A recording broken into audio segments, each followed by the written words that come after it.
good morning, good afternoon, and good night. My name is Mar Fox Jr., and this is Become the Podcast. How do you become anything? You dream, you declare, you commit, and success is your next breath. So I wanted to, I just want to give you this idea, and I want to give you 3 stories, and then I'm going to give you just just kind of talk about the topic a little bit, and then I'll let you go.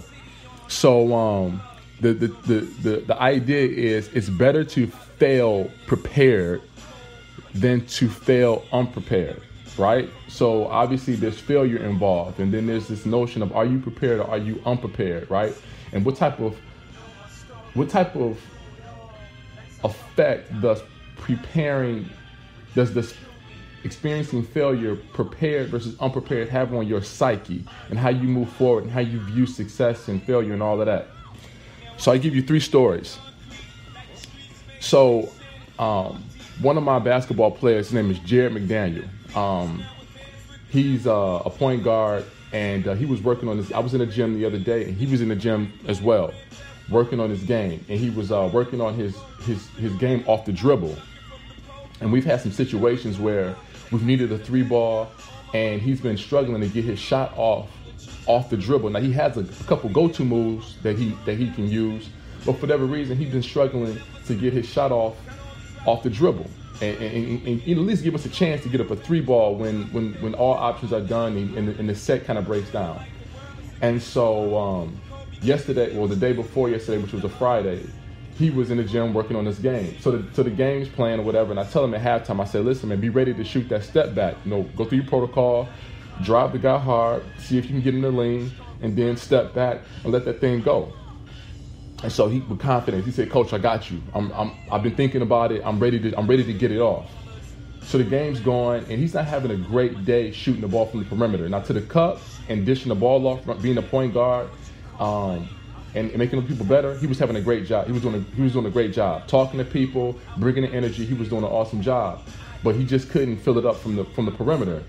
So the game's kind of tight, and I forget who passed it to him, but he gave him a wide open look, and he airballs this thing. I mean, he airballed it bad too. It was like he was on the right wing. He shot the basketball. The ball was like far left. It touched no rim.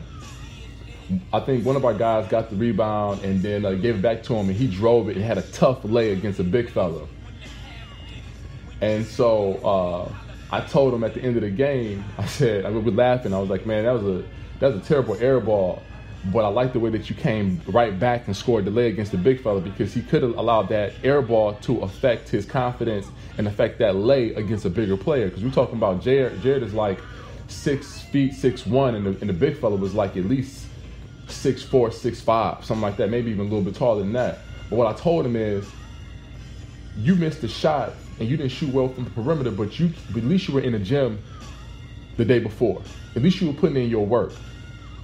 And so you can be confident. You can look at, okay, if I put in my work and then I didn't perform the way that I wanted to, that's a glitch in the matrix. That's a random happenstance, because I put the work in. I think it's much easier to accept not coming through or not showing up the way you want to show up, knowing that you put the work in. It's much easier to process that, and it's much easier to move on, move forward, and be productive, be confident, be effective the next go when you put your work in. And I think we can look at it from a game-to-game standpoint, or we can look at it from the sequence, because when he missed the 3, the very next, he missed the 3, somebody gets the rebound, somebody passes it to him again, and he attacks and goes to the basket. So we can look at it from a game-to-game standpoint and say, okay, you shot the ball poorly tonight. I mean, I guarantee you the next game you'll shoot better. But even in that one play, because he put his work in, we can look at that missed air ball as like that was just a random happenstance that happens to the best of them, right? But he was able to come right back and score the bucket. So again, because he put his work in, he was able to bounce back and look at that missed shot as just a random happenstance. Give you another situation. Jalen Thompson, another one of my basketball players. In the same game, Jalen Thompson came down the stretch and he made some he went 9 for 16, which isn't fantastic, right? He missed some clutch free throws, and he made some clutch free throws. And literally, it was he comes down, we're up 2. He goes to the line, he makes 2, brings us up 4, right? They go down, they shoot the ball, we get an offensive rebound, they foul him right away. He comes back down, he misses 2, right? So he goes 2 for 4 in the clutch in terms of missed free throws made and missed. Then I think he gets it again somehow a third time, and then I think he goes 1 for 2. So he made some clutch ones and he missed some clutch ones, right?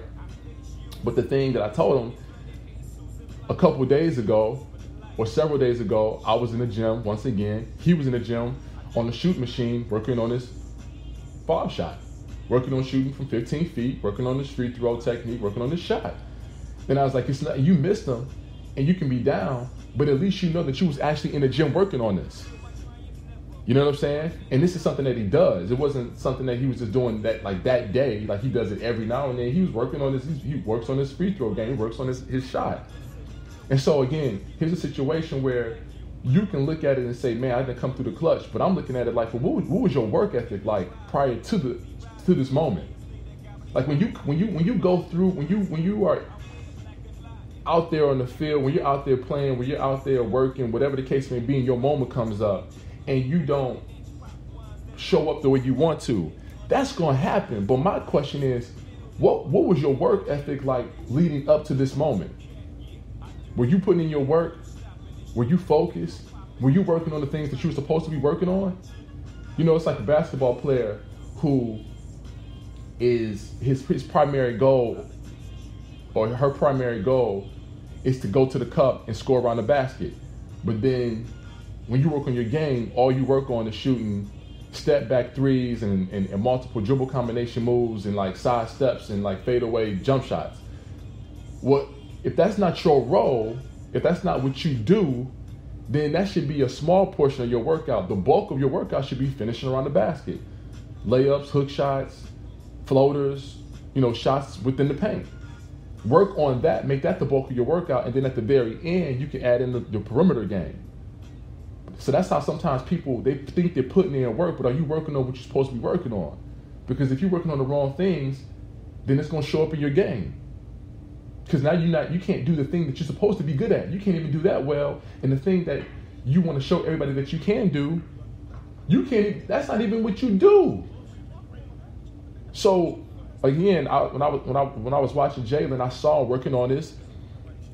He's working on this 15-footer. He was working on his foul shot. And so he comes up short. But at the end of the day, I can say, well, at least, man, listen, you at least gave us a chance to win. You missed a couple, but you also made some too. And now what you do, man, you just take that same process and you go back to the gym the next day and you keep working on your game. And then when you need to rely on your work, it'll be there. So you can look at those missed shots as just random happenstances. Those just glitches, man. Because I know I put in my work, or because he knows he puts in his work, he can rely on that long term. The last one is dealing with another kid named Parker. Parker comes up to the gym. This is Friday. Comes up to the gym Friday. He texts me Thursday. He says, "Man, I need to get into the gym. I need you to kick my butt on finishing in the gym." So I was like, "Cool." So we go to the gym Friday. And he's missing a bunch of legs. Now we're working on floaters, right-hand floaters, left-hand floaters, a lot of different finishes, taking his 2 steps and then really being creative around the basket, working on English, scoring them from different angles on the glass. And I'm just challenging him to use, his hands. Like he already has a good left hand, even though he's a right-handed player. But he kept missing this one particular shot and he was getting frustrated. And I said, "Parker, I'd rather you be in the gym missing shots that you missed in your last game as opposed to being at home thinking about the shots that you missed in last game."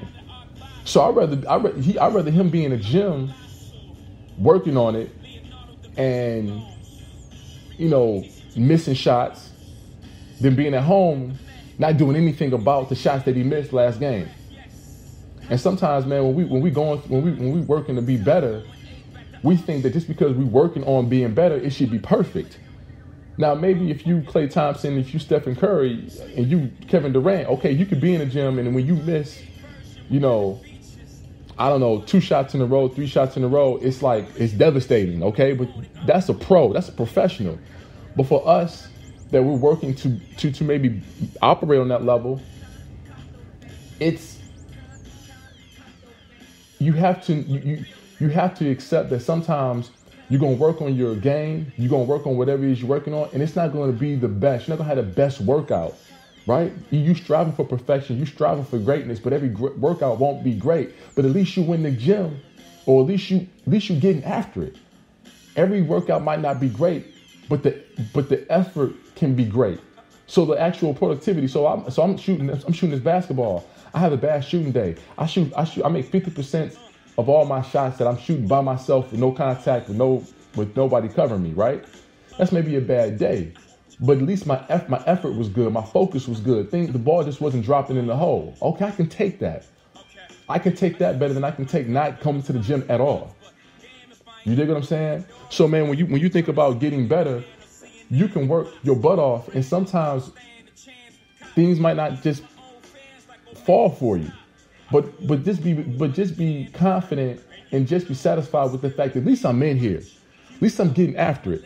All my clients that I see on Sunday, I always tell them, you guys might be struggling on Sunday to become a better basketball player. But then I say, where else are your friends? They're probably at home, sleep, in front of some screen, swiping. You in the gym, hooping, working, dribbling, sweating. So yeah, they all your friends at home swiping. You in the gym sweating. I'm gonna place my money on the kid that's in the gym sweating versus the kid that's at home swiping.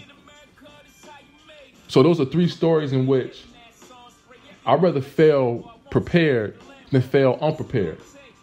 And all these boys put their work in. Well, 2 of them put their work in prior to, and didn't show up the way they wanted to. But they can be confident because they know that, hey, at least I'm putting in my work. At least I'm doing what I'm supposed to be doing to be the best version of myself. And for Parker, he was in the gym the next day after a tough game, right? Getting better. And even when things wasn't working, I was telling him, at least you doing what the greats do. Your workout, your productivity within this workout, you might not be shooting the ball great in this workout, right? But at least you're doing what the greats do. When the greats don't perform well, they get right back at it the next day to make sure that the next game they can perform on a high level.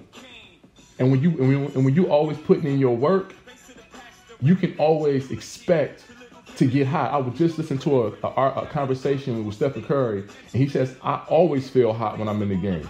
I always feel hot. And he doesn't feel hot just because he's Stephen Curry and his father's Dale Curry and he grew up in the NBA. He feel hot because he put his work in.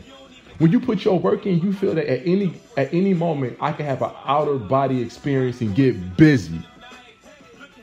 And that goes for whether that goes for all of you who have discovered your genius level talent. That goes for anybody who's working on their craft every single day to get better. Whether you're a musician, whether you are an artist, whether you are a public speaker, whether you are a teacher, whether you are a physician, whether you are a lawyer, whether you are a plumber, electrician, like at any given time, because you put your work in, you can get busy and do incredible things. You can do things that make people like, wow, did you just see what I saw?